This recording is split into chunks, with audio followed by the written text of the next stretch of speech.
Thanyam 6-ാം ward ജാഗ്രതാ സമിതിയുടെയും Irinjalakuda excise റേഞ്ചിന്റെയും നേതൃത്വത്തിൽ ലഹരി വിരുദ്ധ ബോധവൽക്കരണ ക്ലാസ് സംഘടിപ്പിച്ചു.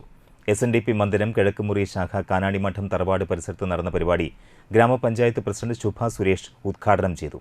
Irinjalakuda excise range inspector PM Jadeer ബോധവൽക്കരണ ക്ലാസിന് നേതൃത്വം നൽകി. ഇനി നമുക്ക് നോക്കാം, ലഹരി അഥവാ ദുശീലങ്ങൾ എന്ന് പറഞ്ഞാൽ എന്തൊക്കെയുണ്ടെന്ന് നമുക്ക് നോക്കാം.